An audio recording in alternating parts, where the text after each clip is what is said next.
What's up, everybody? Good morning. Welcome to February. I don't know how, but we got here. Time just keeps on ticking. With Greg Ehrenberg, I'm Adam Kaufman. This is the NBA Strategy Show. How are you, buddy? Cold. We've got like 2 feet on the snow, 2 feet of snow on the ground so far. It's supposed to snow like every single day this week, so never gonna go outside again. Which it's not like I go outside to begin with, but now there's like an excuse for it, I guess. Yeah, you and I were both in the Northeast, and for anyone out there watching, listening, that also, I'm just choosing to not look out the window for a period of time. It's just gonna make me happier, I think. I kind of like the snow looks nice from the inside looking out, though. It's all like pretty and everything, but Sure. then you have to go outside. And it's like, oh, this sucks. Isn't that why you have children? I mean, not you, but like in the royal sense, isn't that why you have kids? So all right, grab a shovel, get to work. No, I thought you just had kids by accident. I didn't know that there was some grand plan where some pyramid scheme to get people to shovel for you, like they're slave workers or something. Yeah, believe it or not, there actually is purpose involved in having kids. I mean, some people do take the accident approach. I don't know if that's an approach, but it does happen. On that note, while talking about smashing, smash that like button here. If you're watching along on YouTube, we appreciate you. Hit the like, hit the subscribe button. We have crossed over the 50,000 subscriber threshold, so thank you all so much. We do greatly appreciate that. But hit the like here if you're watching along on YouTube, as we know you are, and we do appreciate it. We got a lot to cover. 10 games tonight in the NBA after there were a half dozen yesterday, 4 in the late slate, 2 earlier in the day. Some monster performances, Greg. Before we even start ahead with what is going on tonight, last night, I mean, you had Joker going off in the afternoon. You had a bunch of guys go crazy, especially during that Nets-Wizards game at night, which, I mean, we could spend the full hour just dissecting that game, even without James Harden playing, about 150 points aside in regulation. Kind of a bonkers night in the NBA. Yeah, I mean, so the Nets game was ruined because the other thing too, I think, is people have gone so far with hot takes now where just every event that happens, people just have to draw crazy conclusions from. It's like, oh, the Nets still have the second best record in the Eastern Conference. They have since I saw this tweet, I think it was from StatMuse, where it's since the James Harden trade, the Nets offensive rating over that time would be the best in NBA history, and their defensive rating over that time would be the worst in NBA history. So there's a lot of scoring in their games, and I mean, they're still second in the Eastern Conference. They're going to be fine. People want to make it out to be like, oh, they lost one game without James Harden, or they lost the lead late on just a crazy ending. It's like, they're never going to be good. It's like, yeah, it's okay. It's one game at the end of January that has very little implications on the larger picture of the season. How'd you like seeing vintage Russ? Does that make you more inclined to play him in the immediate future after what he had been doing this year? Well, not today because he's not on the slate, so it's easy enough to avoid him.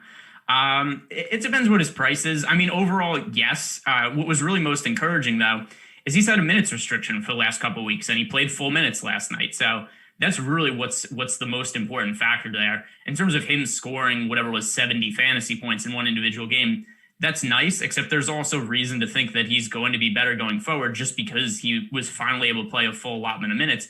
He came back from his quad injury and he was playing 24 minutes, 28 minutes. Now he's playing full minutes. We could expect more fantasy production from him. I wouldn't look at one individual game and say like, all right, he's the triple-double MVP machine again. It's one good game, except that the minutes were very encouraging. All right. Well, he's Greg. I'm Adam. This show is brought to you by No House Advantage. Let's talk about our sponsor quick, and then we'll dive into the games. Taking a different spin on daily fantasy sports by offering player prop contests across, of course, the NBA as well as NFL, which is that season's wrapping up. The one game left. Major League Baseball right around the corner. At least we think so. PGA as well. All for cash prizes. This exclusively peer-to-peer fantasy sports platform levels the playing field, makes it easier for you to win real cash as compared with your traditional DFS sites. Now, the best part, you can join for free today. You hear me? For free today, you can join. Very easy. Just download the No House Advantage app. Check out the daily prop contest without having to deposit even a single dime. Again, free, no dimes. Pretty easy to understand. When you're all ready to make your first deposit, NHA will match it with up to $20 in free play when you use the promo code Awesemo. Refer a friend and you get $5 more after their first deposit. So beat your friends, not the house. Win big with player props today. So let's get going here. We got 10 games to talk about in the span of the next hour or so. Let's begin with the Lakers in Atlanta. Okay, LA is favored by 5.5 points. No great surprise there. You got your typical studs to keep an eye out for, who inevitably are questionable going into this one. I'm talking LeBron James, Anthony Davis. We expect both are going to play because we always expect both are going to play, despite their situations. Obviously, these two guys are maybe, as compared to the other studs that are available to you, the Jokers, the Giannis's, even Luka. You could look down Christian Wood, guys like that. It's not they're not necessarily in the best spot as compared to the others. But how do you feel about them? Yeah, so this isn't one of my favorite games to target on the slate. 219 total. It's fairly low. Lakers side of the game, starting with them. We've seen some better games from LeBron James, particularly lately. However, that's also led to an increase in price. So to start the year, I didn't really target LeBron very much. And the reason was because we were seeing decreased usage, decreased minutes with some of the additions that the Lakers made in the offseason. Montrezl Harrell, Dennis Schroeder. It's a deeper Lakers rotation. But then we kind of saw LeBron take over a little bit more like we've grown accustomed to. But now his price is back up over the 10,000 price range. And when I thought he was more worth rostering, he was like 9,500, 9,800. Now that the salary's up, it's a favorable matchup against the Hawks, but also we have Anthony Davis supposedly healthy now. I mean, I know the list is questionable, but whatever. I don't care. They're always listed as questionable. I don't really take that too seriously. But Anthony Davis, he did miss a game last week. He's back. Him being out led to a little bit of a price increase in LeBron as well. There's a lot of guys to pay up for on this slate. So LeBron, Anthony Davis, neither of them are priorities for me. And then some of the other guys who are peripheral players for Lakers, it's just been really hard to nail down the production and the usage there. Every once in a while, there's like a KCP game. Sometimes there's a Montrezl Harrell game or a Dennis Schroeder game. Mm-hmm. But there's no real consistency to it to where I think that we have to pick any of these guys to roster on a 10-game slate. Get your questions in, by the way, on the YouTube page in the chat. We're monitoring that. An avalanche of birthday wishes. So thank you all so much. That was just a couple of days ago, but I know in YouTube land, it seems to be every single day. So thank you all. Do appreciate that. Watching the premium Slack channel as well here on Awesemo. So, staying with obviously this game, but, on the other side, there's Trae Young, there's Clint Capella. Again, I don't feel like anybody in this game is necessarily in a great position to succeed when it comes to returning value and examining their salaries. I mean, you could pay down someone like Cam Reddish on the Hawks side, but, for the Lakers, since we were going with them first, I mean, does anybody jump out at you as I need to play this guy? No, and I mean, so when we do these shows, it's never what my final lineups are going to be, but sure. I always just kind of run lineups in Fantasy Cruncher just to get an idea of these are the players that are standing out relative to how I project them. And I'm getting really no exposure to anybody on either side of this game. So, I mean, there's some guys that pop up in like 1 or 2% of lineups just because it's the way the salaries work out, but there's nobody that rates out as a good play. And then, I mean, we look at the Hawks side of the game. Clint Capella, he's still really priced up. He had a great start to the season. Great couple of weeks anyway. And that's also, it's led to a ridiculously high price increase for him. And that's a salary that's almost certainly going to come down over the next couple of weeks. Trae Young, who's had a little bit of a spotty season. I think there's better guys to pay up for than him at guard. I mean, he's in the same price range as somebody like Damian Lillard on FanDuel. And then on DraftKings, I also think there's better plays than him at the 9,300 price tag. So just as a whole, I don't think this is a good game to target. The total at 219, relatively low in the context of the slate. The lowest total is 218 for the Knicks Bulls game. So, I mean, we're looking at one of the slower paced games on the slate. A lot of the players are expensive. So not a game that I think we really have to target. I don't have any interest in anybody. I mentioned Cam Reddish before. He's come up in the chat a few times as well. Just going back to him, would he maybe be one guy, or you kind of standing with what you just said? That as of right now, obviously, as we talk in the morning, hours before lock, nobody is appealing to you. No, not really. So I understand that there's, at least I assume the reason that people want to get to Cam Reddish is because DeAndre Hunter is hurt, which on the surface that kind of makes some sense, except that we also have to consider that Cam Reddish earlier in the year when he had some bigger games, Danilo Gallinari wasn't there. So Gallinari, he could finally start to play slightly more extended minutes. I don't think we're going to get 30 minutes or anything like that from Gallo, but he's been playing minutes like around 14 or so over the last few weeks and slowly starting to trend up. Last 3 games, 14 minutes, 15 minutes, and 18 minutes for Danilo Gallinari. So I think we could probably see him get to 20, 22 minutes today. If that's the case, that's going to mean a few less minutes for Cam Reddish. Reddish himself has also dealt with some injuries this year, so the Hawks have been a little bit conservative with his playing time. So just with Gallinari starting to come back up to speed, I don't think that we see Reddish necessarily fill all of the minutes that were left behind by DeAndre Hunter. North of 300 people watching here on YouTube. Smash that like button, getting close to 100. Hit the like, hit the subscribe button. And again, we're here with you for the next 50 minutes going through all these games. Lakers in Atlanta, our first one. If you have any questions, get them in. Monitoring the YouTube chat as well as obviously the Awesemo Premium Slack channel. So how about we'll go back to the games, but a fairly generic question here. Maybe you could some help with a little bit of strategy here from Mikey Mike. He says, how do I score in the high 300s? The most I can ever get to is the mid 200s. I must be doing something wrong. Roster better players. Stay up to date on the news. So, I mean, every slate's I think different. the latter part there is the biggest thing. Yeah. So, I mean, every slate's different, right? So there's some days, not so much recently because there's a lot more higher scoring games these days. But I mean, there's some slates where it takes like 380 points to win a GPP. Some days it only takes like 320 points. It all depends what kind of performances are on the slate. I don't think the individual score of your lineup matters all that much. But I think that's something that we do have to consider is that if you're watching this show and you're just building lineups based on the things we talk about, that's not necessarily the worst thing in the world, but it's not the best either. This is just kind of a general looking over the slate, initial thoughts on it.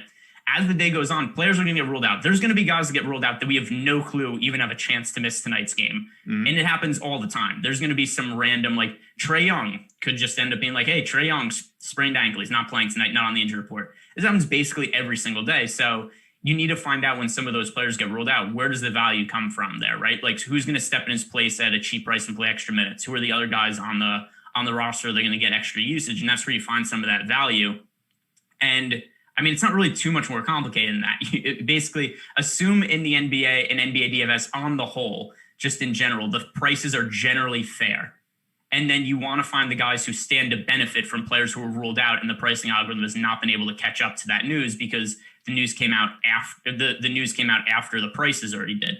So you want to stay up to date on the news. Definitely follow us on Twitter at Awesemo NBA, the News God, El Negro Loco DFS. These are just ways to stay up on the news. And then whatever happens, you just react to it. And by the way, that's also the same way I bet on NBA games. If there's an unforeseen injury or a player who's ruled out, I want to bet on those games before the book is able to adjust to them. And it all kind of goes hand in hand, the way you find value in NBA DFS and for NBA betting. That's really the crux of it. Let's move on to the next one. All good advice right there. Charlotte and Miami. Again, a game where maybe the top tier guys, the Bam Adebayos, Jimmy Butlers, Gordon Hayward, Tyler Hero, if you want to include him in that mix. Again, not the best spots, I think, as compared to guys that you could play elsewhere. It's more of a pay down situation where you're looking at Cody Zeller, who's been really good of late. He's probably the one that stands out the most in this game, quite frankly. But let's start on the Charlotte side. Other than Zeller, if it's Zeller, who do you like? Yeah, so, I mean, the key news here is that Terry Rozier is questionable to play. He has an ankle injury. He left in the middle of last game. LaMelo Ball started the second half. LaMelo Ball is the best guard on this team, in my opinion, and he's played extremely well from a fantasy standpoint when he's gotten on the court. And if I remember the numbers correctly, last game against the Bucks, he played, it was like 31 minutes, and they outscored the Bucks by 39 points in the minutes that LaMelo was on the court. So we've seen that in a lot of Hornets games recently where they struggle, and then they go to the bench. LaMelo Ball comes in, they just start crushing. And despite that, they haven't really given Ball the extended minutes with consistency. But now that Terry Rozier is injured, and if he sits, they really have no choice but to give LaMelo big minutes. So playing against Miami isn't necessarily the best matchup in the world, but LaMelo is very favorably priced on both FanDuel and DraftKings, $6,500 on DK, and then his FanDuel price is $6,300. So if he's going to start, he's one of the best point guard plays on the slate just because he's averaging well over fantasy point per minute. We'd be able to project him for over 30 minutes. So that would bring me to a baseline projection of somewhere in the neighborhood of 40 fantasy points for him. If Terry Rozier ends up playing, then LaMelo is still in play just because of what his minutes have trended up a little bit recently, but he would be more of a secondary option in that situation. But if Rozier's out, then he becomes easily one of the best plays on the slate. What about the Miami side where I would expect, you were just talking about it, guys, surprising guys that get ruled out. Just feels like that's always the situation with Miami. It's like, oh, Tyler Hero's not playing tonight or, whoever it may be. And obviously there's been a history of injuries with that team and COVID contact tracing and all sorts of different hurdles that the Heat have had to overcome. But anyone on the Heat side as of right now, as we talk at 10:16 in the morning, East Coast time, appeal to you? Not really. So earlier when I talked about how we find value in NBA DFS, this is like the antithesis of that. This is the opposite of all that value because we had Jimmy Butler was out for a while, and then they had all the other guys that were dealing with COVID. Everybody's coming back now. Jimmy Butler obviously being the big one. I was a little concerned about Jimmy Butler coming back. He lost a bunch of weight while he was away from the team. They said he lost 12 pounds in a week while he was dealing with COVID. Looked fine when he came back, so not something I'm concerned about at this point anymore. But still, he's gotten pretty expensive really quickly. He's 8,400 on DraftKings and 8,700 on FanDuel. So I don't really necessarily think that makes for a great price. And then we also have Goran Dragic is questionable, Tyler Hero's questionable, Avery Bradley's questionable. So there's a bunch of guys that have been out that could potentially be coming back. So that's just going to make it a situation where we have a bunch of guys who are priced up because they had extra playing time, extra usage when the Heat were missing players. And now we're going to see a lot of those minutes and the usage decline as we start to see all these guys come back from COVID and come back from injuries. So the Heat, not necessarily a great individual team to target. Moderate amount of interest in Bam Adebayo just because of a positional scarcity on FanDuel. But outside of that, I'm not really getting to anybody in my initial builds. Greg was telling you about paying attention to all the news available to you, El Negro Loco and so many others, obviously, that bring you all the lineup changes and who's in, who's out. Well, if you don't feel like paying attention to all that stuff, you could just pay attention to the people that pay attention to it for you. That's a fun thing to do. Awesemo Plus, that's what I'm talking about here. All the tools, content for nearly every DFS sport out there with an Awesemo Plus weekly pass available to you. Just $29.95 a month. It includes full access to all the premium content and tools on Awesemo.com, including player projections that are updated as soon as something happens. Those are updated from our own Alex Baker, Awesemo himself, as well as ownership projections, our premium Slack channel, so much more. Fantasy Cruncher, like Greg was talking about earlier, lineup builder, and on and on. If you're only looking to play NBA, you're not concerned with the other sports right now, can understand that. No big deal. Sign up now for our weekly NBA package. That is only $16.95. Believe me, the tools there are incredible. I spent a lot of time just, dabbling with them, playing with Fantasy Cruncher, setting lineups. It's a good time. Let's go over to how about Cleveland and Minnesota? Unlike the first couple games, Greg, that we talked about, this one would seem pretty appealing in terms of guys you'd be interested in rostering. Andre Drummond, who it seems like he's been a force lately, D'Angelo Russell, Colin Sexton, who I feel like is more consistent than not. He's not full-on reliable, but more consistent than not.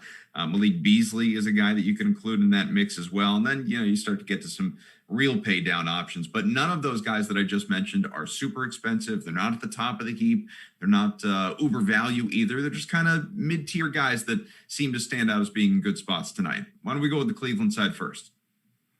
Okay, so the Cleveland side of the game, something we've seen a little bit more from them lately is they are extending Andre Drummond's minutes a little bit. He was splitting time with Jared Allen, and it looks like there's a little bit of a lean towards Drummond right now. He played 33 minutes last night. That is the most that he's played since they traded for Jared Allen, and that includes overtime games as well. So I think that we have to look at these guys and consider Andre Drummond as the slightly stronger play of the two big men on Cleveland. Now, with that said, I don't want to go super heavy on Drummond just because I think those minutes could come back at any point in time where he goes back to playing like 26 or 27 minutes. But Andre Drummond, I'm going to get to some of them in GPPs, just hoping that he gets to those 32 minutes. He's not overly expensive on FanDuel or DraftKings, at least relative to what we normally see Drummond. Other guys on the roster, Colin Sexton, I think that he is viable. Didn't really play great last night, briefly left with an ankle injury, but didn't really seem to be anything too serious. He ended up coming back. Favorable matchup against the Wolves. He is 7,000 on DraftKings, and then his FanDuel price, if I remember correctly, was right around that mark. It is 6,800. So at 6,800, he actually rates out as one of the stronger shooting guard options for me on FanDuel. So Colin Sexton is my favorite play here. Andre Drummond, somebody who I'm going to have a little bit of interest in GPP. Not a cash play, though, and not somebody I want to go massively overweight to, just somebody who's going to be probably in like 10% of tournament lineups.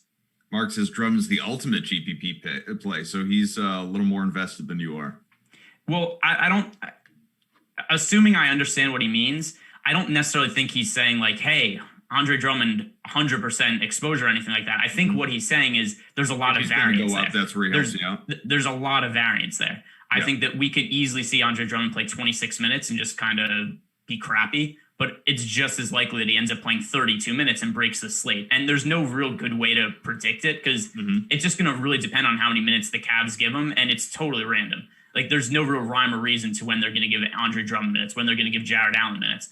I personally think they should be playing Jared Allen more. Sometimes they do that. Sometimes they give it to Drummond, and it's something that's really hard to predict. But that's what I do think makes him a good GPP play. It's just kind of that variance, because he's priced in between his outcomes. He's not priced to play 32 minutes. He's not priced to play 26 minutes. He's priced in between that. So he's probably either going to far exceed his price point or he's going to fall way short of it. So the variance is what gives him the upside in tournaments. So from Joe, he says Drummond number 1 on the boom bust. I'm in. Eric says Drummond, right on cue. I think wrote it as you were saying it. Drummond will end up a huge chalk and only play 26 minutes. Different Eric says Drummond isn't going to be that low owned, is he? What do you think? What do you expect the ownership to be by the time lineup's locked tonight? Well, I could just go to whatever the ownership projection is, and that would be better than I could just guess it off the top of my head. So right now he's projected for 18% ownership. So, I mean, he's getting ownership, but he's not like he's uber chalk or anything like that. He's just a somewhat popular play on the slate. Flip side of this game, Andrew says, does D'Lo perform a lot better with Cat on the floor? So it's kind of hard to say because we've seen so little of them play together over the last year. I have Karl Anthony Towns, who's missed the last couple weeks with COVID. He's currently listed as questionable, so it's not known if he's going to return, but it seems like he's going to end up playing today. So I think if we just look at it logically, though, Karl Anthony Towns being in the lineup, that's going to take away usage from D'Angelo Russell. And then there's also a bunch of other guys that are fairly high usage players on the team, right? Malik Beasley is a high usage guy. Anthony Edwards has been taking a ton of shots when he's on the court. So I think assuming that Karl Anthony Towns comes back, it's easy enough for me just to avoid everybody on the Minnesota side. I think that Russell's still relatively expensive. And then also, I mean, Anthony Edwards, last night was really the first good game he's played in the NBA. And Russell just kind of let him run the offense a lot. Edwards finished with 23 points, had a 23% usage rate. And now, I mean, the usage for Edwards over the last week has been crazy high. 33%, 27, 37, 26, 29, 23, 23. He's taking a lot of shots when he's out there and generally not efficient with those shots, but that hasn't stopped him from taking them. And that's an issue for D'Angelo Russell's fantasy production. It's an issue for Malik Beasley's fantasy production. Now we're adding Karl Anthony Towns back in the mix in all likelihood. As long as he plays, I think that it's easy enough to just avoid Minnesota because there's a lot of expensive guys here and there's a lot of usage to go around. What about some cheaper guys? And this is, I'll give you one per side. Jared Vanderbilt, again, with Minnesota, who I guess you're less interested in, or Darius Garland on the other side.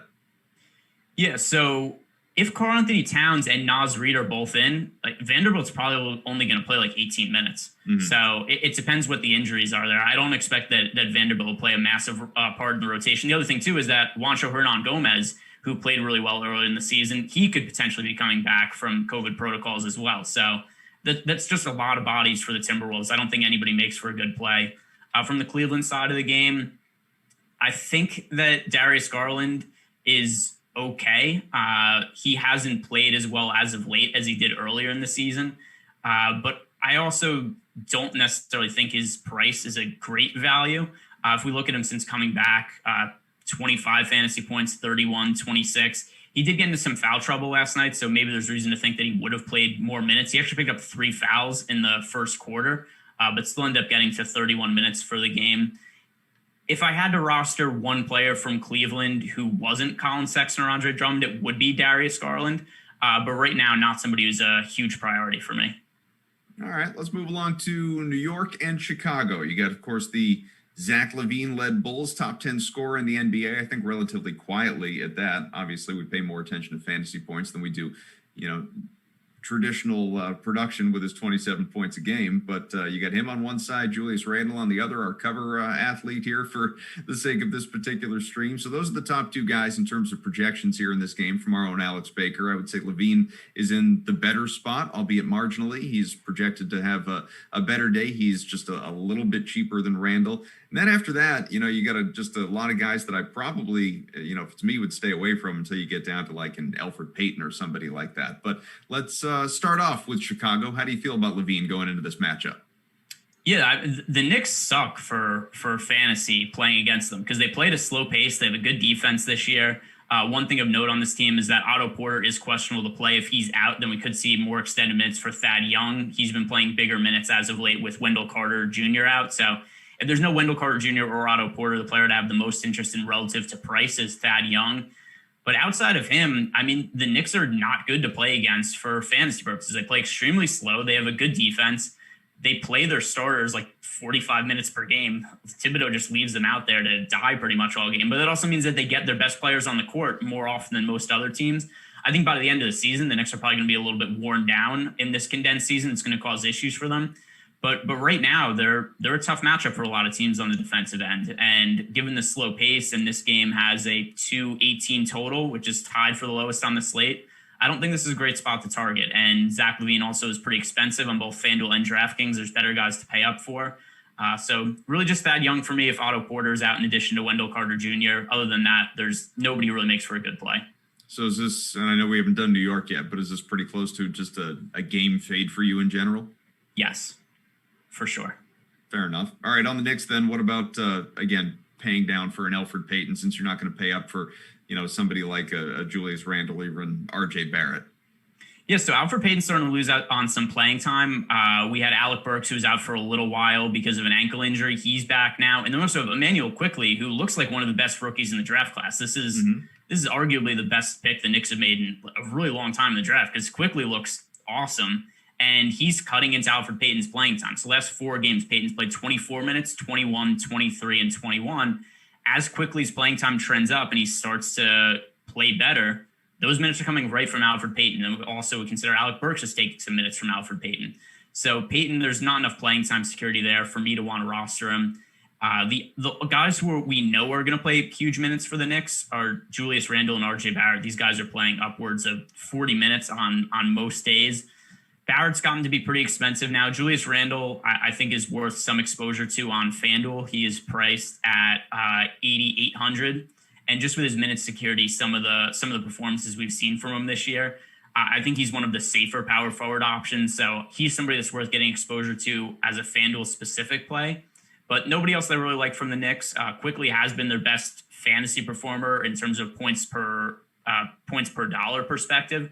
But he's also become a little bit more expensive now, and to the point where I don't really want to roster him because he's not somebody who's like sub 4K anymore.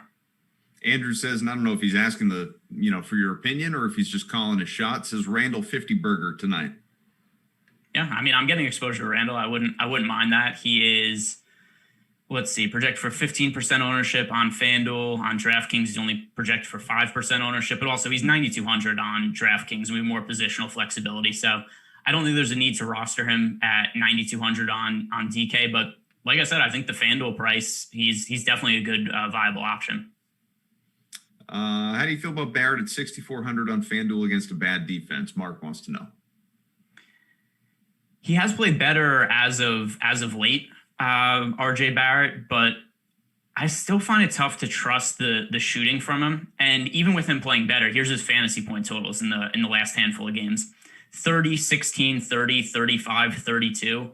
I'm not sure he has a massive amount of upside at the price point. I liked him a little bit better when he was like 6,000 or 5,800.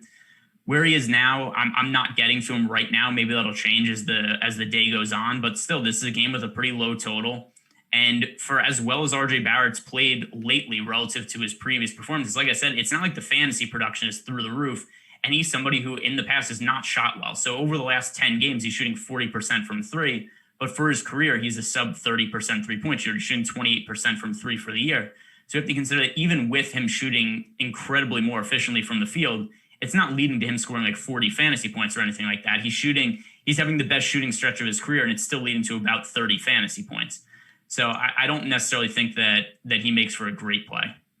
Someone adds here, T.E. Nelson, not sure how that's said. Robinson should smash Chicago at 3,500 less than Randall. What do you think of Robinson? Let's see. So not somebody I'm getting exposure to right now. His price at 5,300 on FanDuel is definitely reasonable. But look at his recent performances also. 25 fantasy points, 19, 22, 23, 19. Mitchell Robinson has scored over 20 fantasy points, it looks like, once in his last 11 games. So I don't know that we can reliably say there's a lot of upside there because he hasn't shown it so far. That and there's always the foul trouble issue with Mitchell Robinson. So the price point is fine, except I'd rather roster Cody Zeller for $100 less on FanDuel, who I'm going to have projected for way higher. And I think that Cody Zeller plays a substantial amount more minutes than Mitchell Robinson. Also, we touched on Cody Zeller briefly earlier about him being good play. And I mean, look at Cody Zeller, where he's had some foul issues lately, but when he's avoided foul trouble like last game, he ended up playing 37 minutes. So I'm much more comfortable rostering Cody Zeller than I am with somebody like Mitchell Robinson. Halfway through the program here, stay up to date with the latest NBA DFS news with our Awesemo NBA Twitter handle, which, by the way, the Awesemo overall handle, it's Awesemo_com. It's rapidly approaching 30,000 followers on Twitter, so help us get there. Give a follow, but also follow Awesemo NBA on Twitter. Our guy News God, who's hanging out right here in the chat, as he always does for all these shows, he'll be delivering the latest on injuries, starting lineups, minutes, limits, more daily news before lock over the next several hours. Each and every day we come at you early. He's with you throughout the entire day. Give him and Awesemo NBA a follow on Twitter. His handle is News God. That's NEWZ God _DFS. I think you all know how to spell that part. And Ship My Money's deep dive article that is free this season. Prepare for the slate and give it a must read before playing NBA DFS. I always do. It's tons of great game by game information in there. Who to play each site, DK FanDuel, who to stay away from. It's just a lot of great information. Again, not unlike News God, updated very much right up until lock. So you want to stay on top of all that. We see News God there with he's got the wrench hanging out in the chat and is paying close attention to all you guys. Smash the like while you're watching along on YouTube. Let's go to the next game here. Portland and Milwaukee. This is a fun one, Greg, just in general. Like, I don't know. It's maybe I buy into it more than I should. I probably do. I get extra excited. That extra level of excitement when I see a game that features two top tier players in the NBA going head to head. To me, that's, there's pride on the line. There's, oftentimes there's national TV. There's always the, I want to one up the other guy. And that's when you see a couple of guys turn in those, 60, 70 fantasy point performances. Or are we going to get anything along those lines from Giannis and Dame tonight? I hope so from Giannis, because he's going to be one of my most exposed players on the slate. I think that he's the best guy to pay up for. We're seeing a big change in terms of Giannis's playing time over the last couple of weeks. So here's the last handful of games from Giannis. 40 minutes, 35, 36, 38, 39, 39. In previous years, we've only seen Giannis play. He barely averaged over 30 minutes per game last year.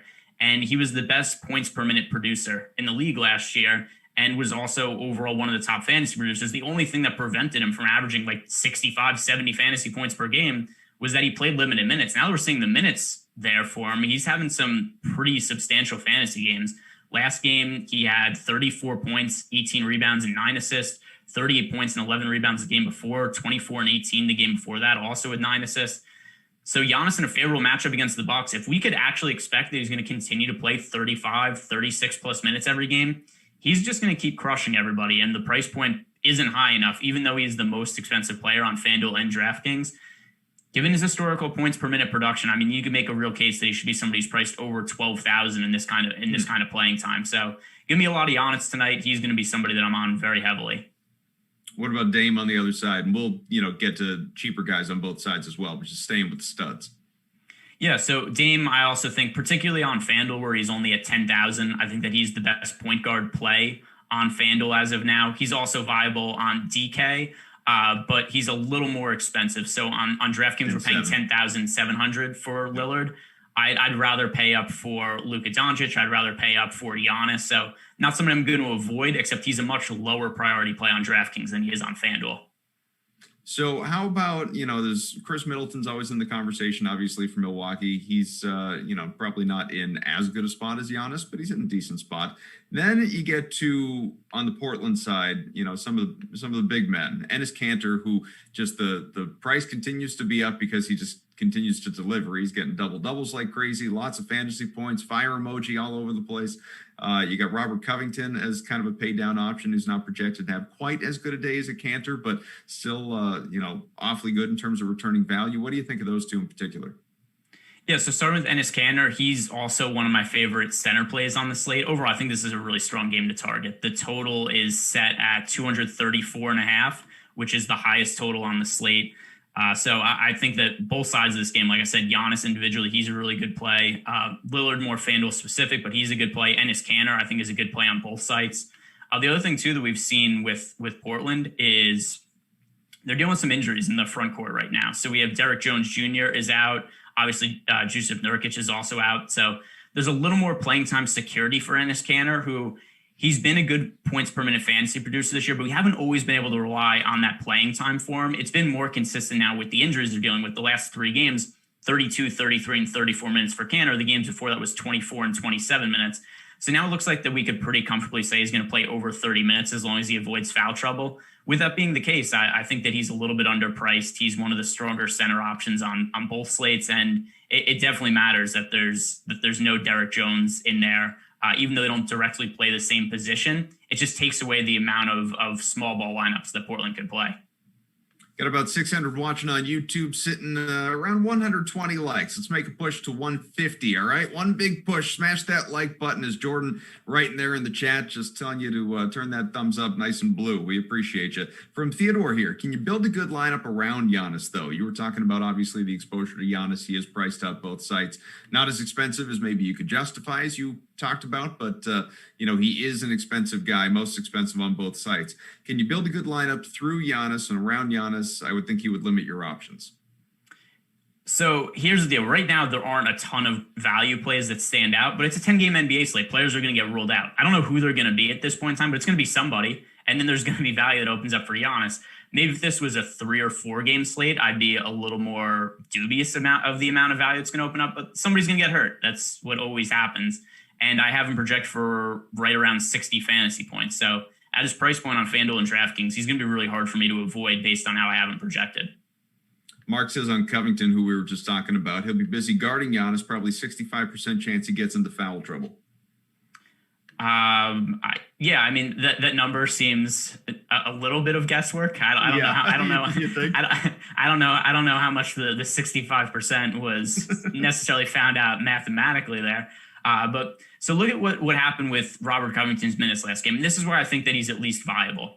So last game, Covington played 35 minutes. The big reason being is that no Derek Jones Jr. there. So Robert Covington was coming back from a concussion, and they still just gave him big minutes right off the bat.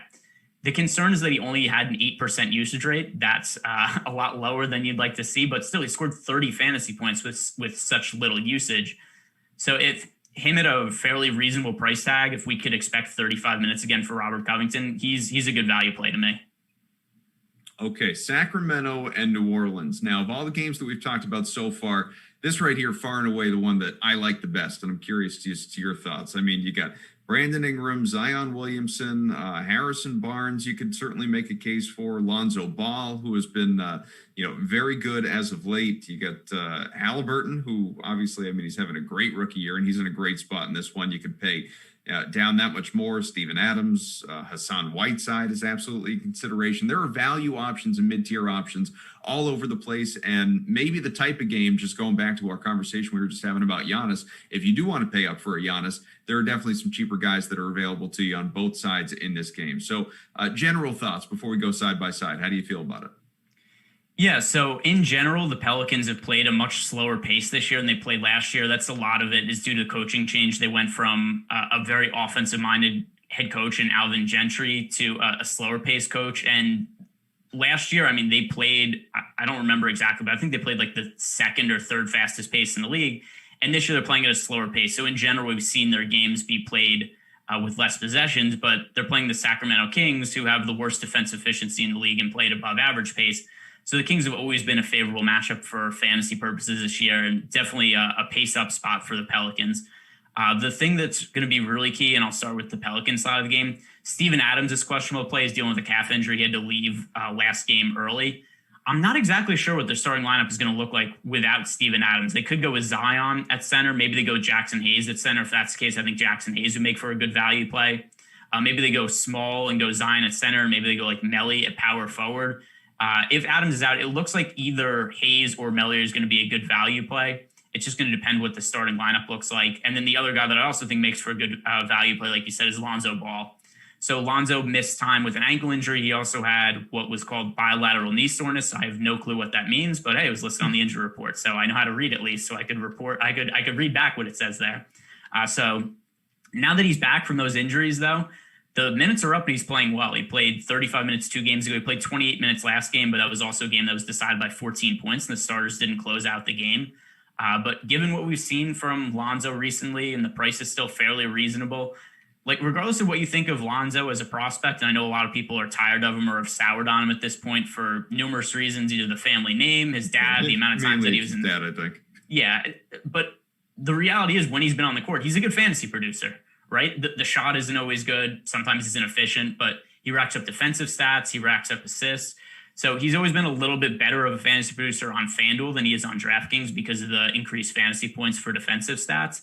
But still, I mean, sub 6K on both sites. He's definitely somebody who's going to make it into a substantial part of my lineups. So more expensive guys. We'll start with New Orleans. Brandon Ingram, Zion Williamson, again, both in good places. How do you feel about them going into this one tonight?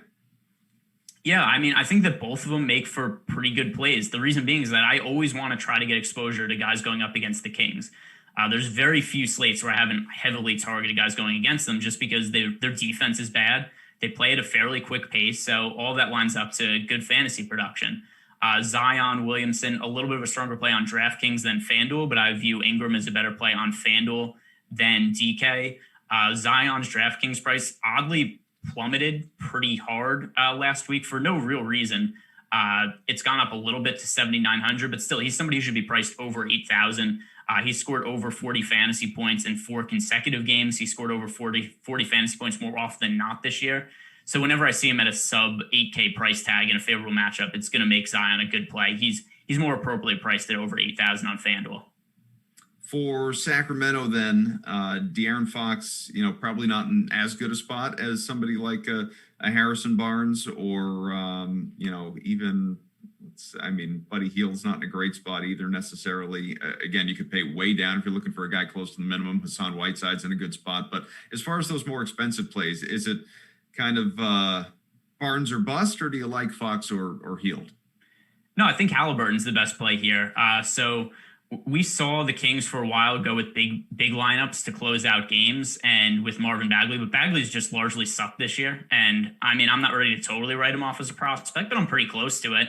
And Tyrese Halliburton's been probably the second best rookie in the draft class behind LaMelo Ball, but Halliburton himself has been really good and he's been really efficient shooting the ball. But now they're going with smaller lineups to close out games with Tyrese Halliburton in the mix. So with him doing that for the last 4 games, Halliburton's played over 30 minutes in all those games. His price hasn't gone up nearly enough. He's 5,200 on DraftKings, and then he was right around there on FanDuel also off the top of my head. But he's somebody who in the initial build of my 5,400 on FanDuel, in initial build of my lineups, he's one of my higher owned guard plays on both FanDuel and DK. So Halliburton's the primary play for me from Sacramento. I think that with his minutes trending up, he's somebody that I think is just not priced appropriately quite yet. This will transition as well to the next game. That's Houston as well as OKC. Like this comment from Michael in the chat. Any interest in Lonzo, LaMelo, and Jay Wall, a.k.a. balls to the wall? Yeah, I mean, I've already said that I like both the Ball brothers, especially if Terry Rozier is not going to play, then LaMelo is one of the best plays on the slate for sure. And then talking about John Wall individually, we haven't necessarily seen some bigger games from him lately, but there's also reason to think that his production should start going up. So John Wall, who's dealt with knee soreness this year, he's had limited minutes, and it looks like the minutes are starting to trend up now. Last 2 games, he played 30 minutes and 26 last game, but also the last game was not super close. Could have played more minutes if it was closer. I think that we see John Wall play like 30 to 32 minutes today, and if that's the case, his price is a little bit too cheap on both FanDuel and DK. He's 6,900 on DraftKings, which goes in really nice with all your balls to the wall jokes and whatnot. 7,200 on FanDuel. I like the salaries for him on both sites. He's a little bit risky just because the minutes are a little uncertain. But if we do get to the 32 minutes that I think is possible, then he's too cheap on both sites. So John Wall, I think, is somebody not somebody I would play in cash games, but a good GPP play because there's upside at his price if those minutes trend back up. I'm just glad that you acknowledged the joke, because there were people in the chat that were concerned that you just didn't get it and it went over your head. And I never, not with the comedian here. No, but I mean, was it really the world's most clever joke? Was it? Jordan liked it.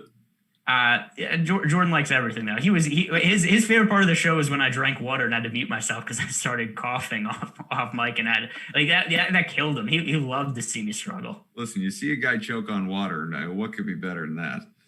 Just not much. Not much. It's Jordan here. Wait till you see Greg waterboarded. You're gonna love it. It's gonna be unbelievable. All right, Houston. Listen, we didn't get to those 50,000 subscribers for nothing. People are tuning in. They're subscribing to our channel because they know there's a chance they may see somebody choke to death on water during the show. That's what they're here for, right? It's like watching Siegfried and Roy, right? You don't want to see a safe tiger show. There's somebody whose joke it is. It might be Bill Burr. It's like there's a small chance you might see somebody mauled by a tiger. That's why you show up. You don't just go there to see people playing with tigers, and it goes nicely. I remember that routine. It's good. All right, let's go Houston, Sacramento, or Houston, OKC, pardon me, in the interest of time, because we do have, 4 games left to cover and about 15 minutes to do it. So this is a lot like the last game, where there are just a lot of good options that stand out. It's a function of how many of these guys you're looking to wedge into a lineup, whether you want to do any sort of a team or game stack here. But Christian Wood, SGA, John Wall, who we were just joking about, Al Horford, you can make a case for. Dort, great spot for Dort. Darius Bazley, you could look at Maladon as well as another good play. Who stands out to you most? So Dort at 4,200 on DraftKings, his usage has actually been somewhat substantial lately. It hasn't led to huge fantasy games, but I mean, he was somebody who at first was really hesitant to shoot the ball until last year. I mean, we saw in the playoffs, teams were really running away from him when he touched the ball. And then he got a little bit more comfortable shooting, had a couple of decent playoff games, and not necessarily somebody who you look at and say like, oh, he's going to score 40 fantasy points or anything. But if you look at his 4,200 price point on DraftKings and his usage, 24% last game, 19% the game before, he's somebody who's maintaining a usage rate somewhere around 20% in recent games. I think that in his current playing time, favorable matchup against the Rockets, he's somebody to get exposure to. He rates out as good value play on DK. FanDuel, not really getting to him as much at a more expensive price point, but DraftKings, I certainly like him a lot. SGA, somebody else who I've gotten to overweights the field on just about every single Thunder game so far this year. There's been a lot of good games for SGA this season.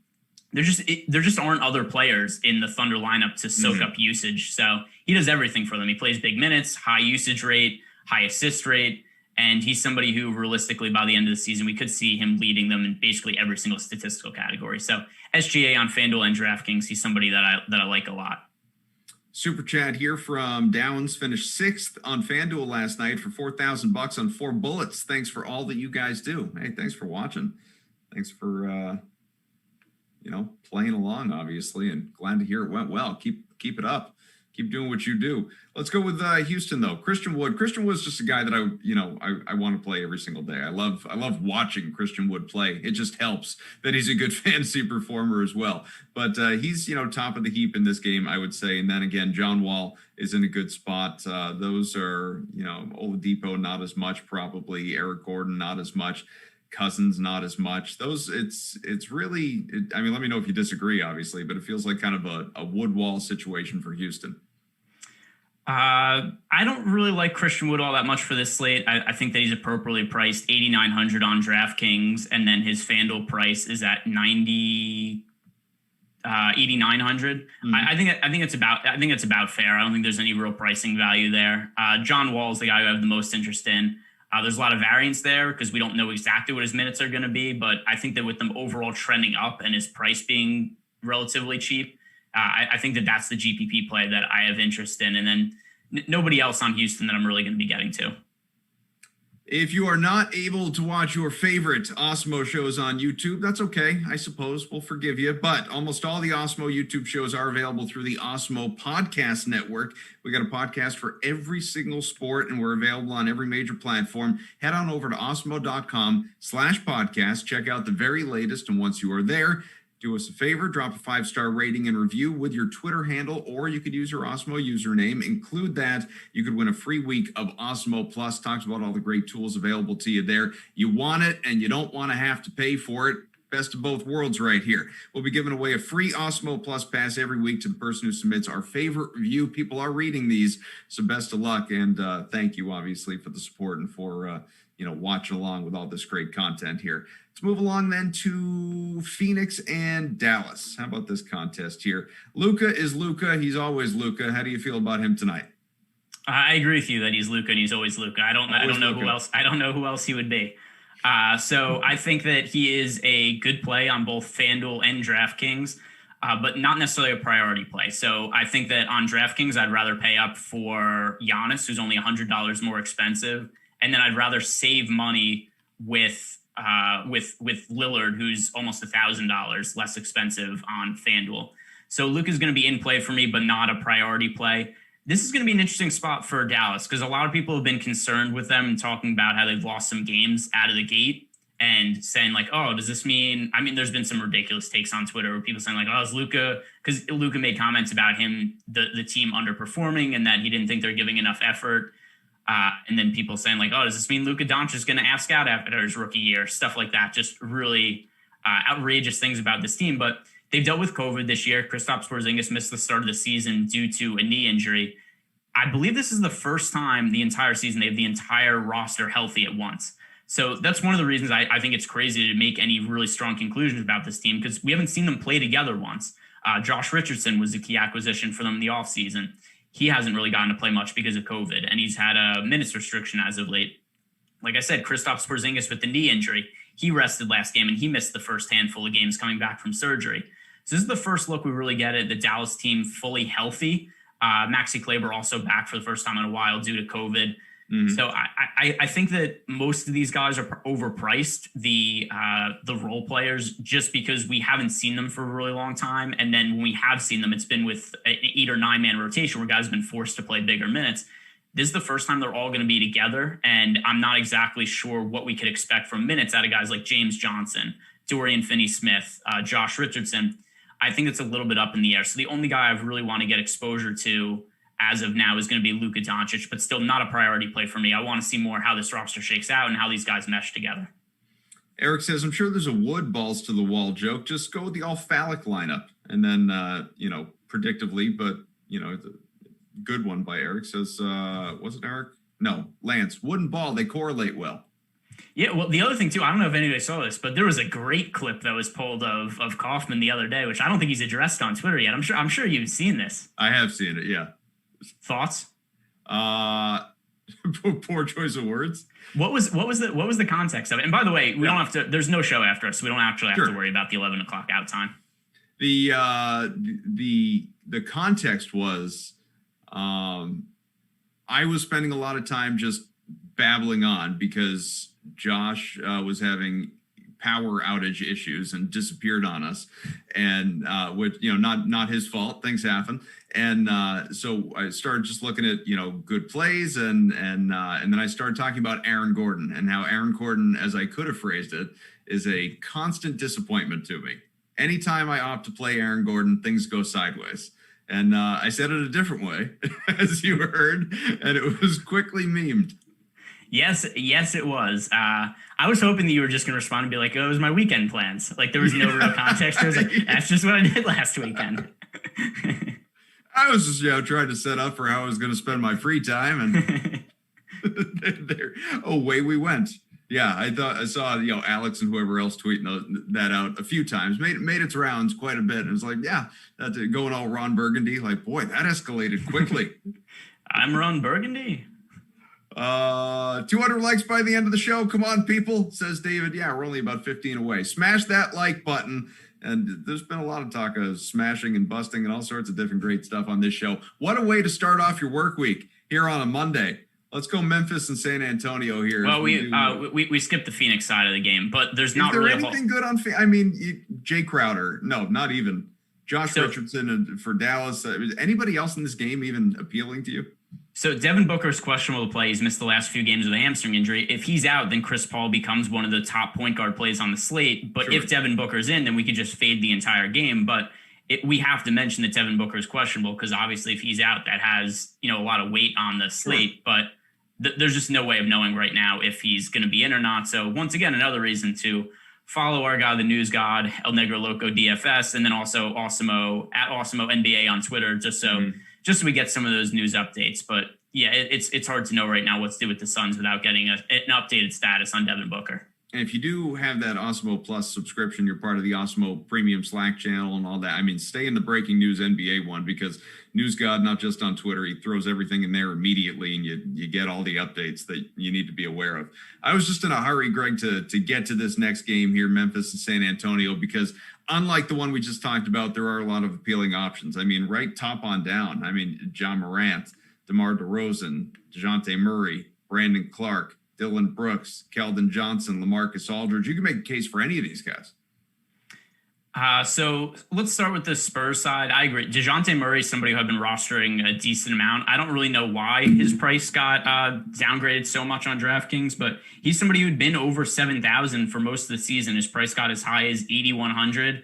He put up a triple-double, and then his price just slowly started to decline for reasons that are totally unknown. But as long as DeJounte Murray's priced under 7,000, favorable matchup here, I think that he's also somebody you want to get exposure to on DK, more of a DK-specific play because on FanDuel, he is priced at a little bit more expensive. He's $300 more, and there's better point guard options to me on FanDuel than there are on DK. So DeJounte Murray, more of a DK-specific play.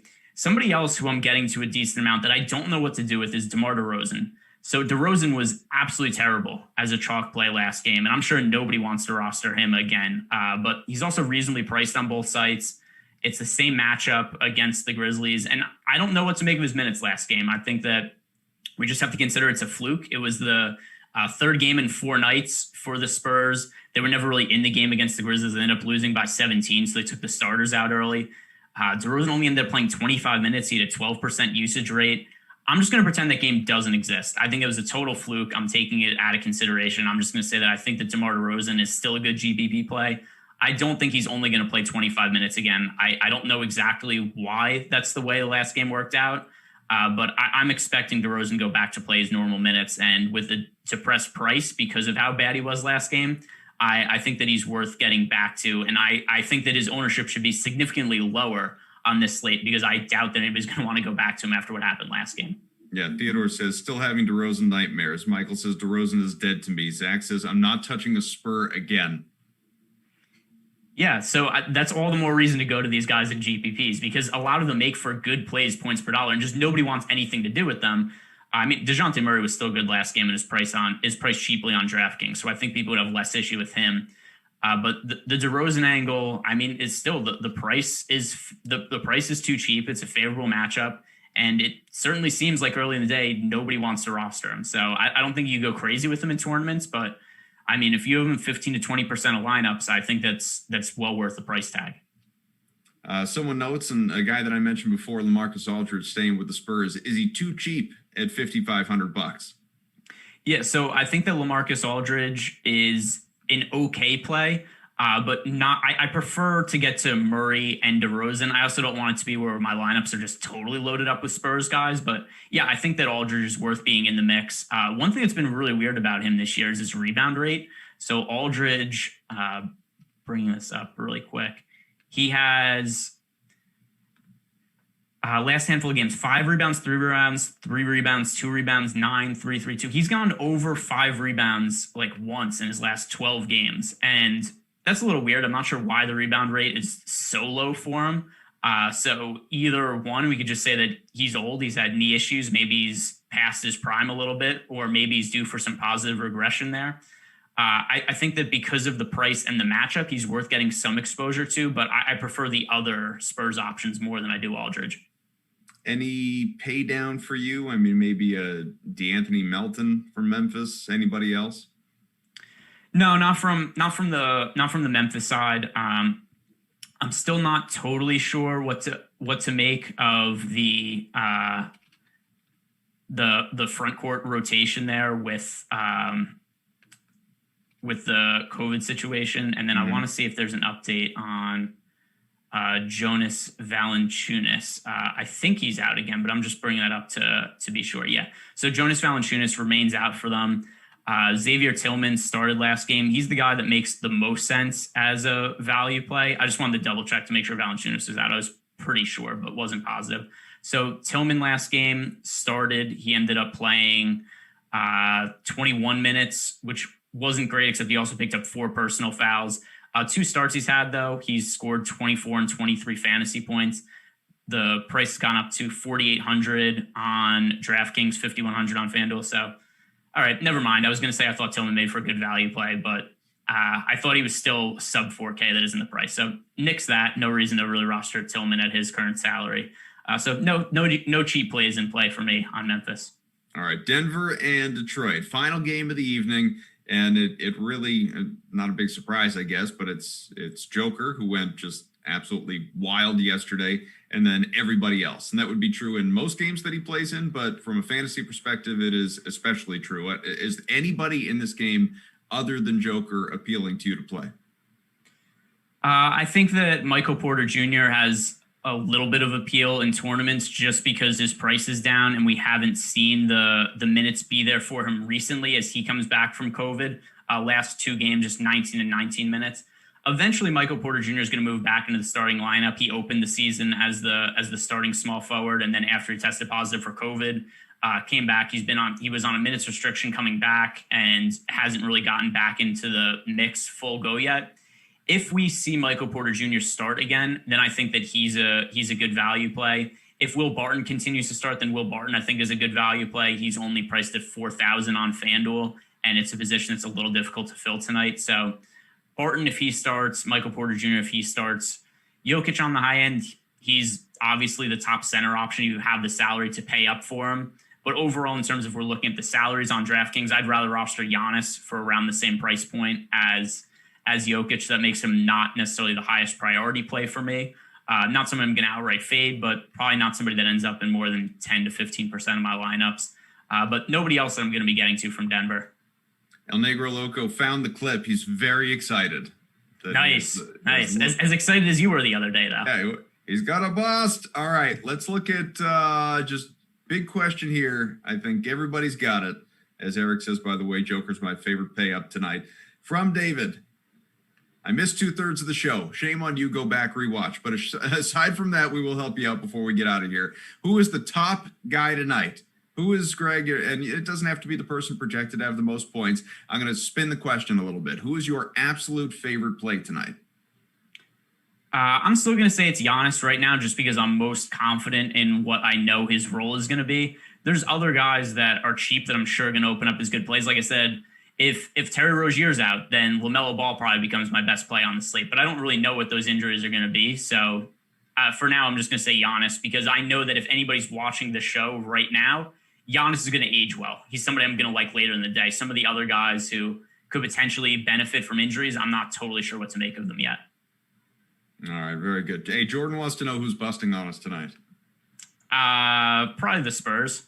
Yeah, there you go. I just had to do it for Jordan. I knew he was going to lose his mind back there. Let's leave that one off of the meme game, I think. No. See, I feel the opposite. I think there's just on the off chance that anything gains traction, I think we should be cutting everything. Just one per show? Yeah. No. Multiple per show. Like one per break. Right, like I think one every 15 minutes we should be cutting in between every ad read, just on the off chance. I mean, I have jobs I'd like to keep. Yeah. So, and the other thing we should be doing too is we should be editing stuff and splicing it together out of context. Yeah. Oh yeah. That's a good way to go far in life. Thanks for watching along. 10 games, we got you covered. Smash the like on your way out the door. About 700 watching. We appreciate all you hanging out here with us. We do. We mean it. And just remember, there's a ton that is going on over the course of the day, not limited to NBA. 3 o'clock Eastern time, 4 hours from now, you got the PGA DFS first look at 4 NHL strategy show because, you got a handful of hockey games tonight. 5:15 NBA deeper dive, and then 6:30 NBA live before lock. Nice long show to get you set, get you prepared for all that is going on this evening. He is Greg Ehrenberg. I am Adam Kaufman. You will be sticking around the Awesemo YouTube page all day. Thank you all for watching. Thanks to Jordan. Thanks to El Negro Loco. Thanks to everybody. Greg, pleasure, buddy. See you, Kaufman.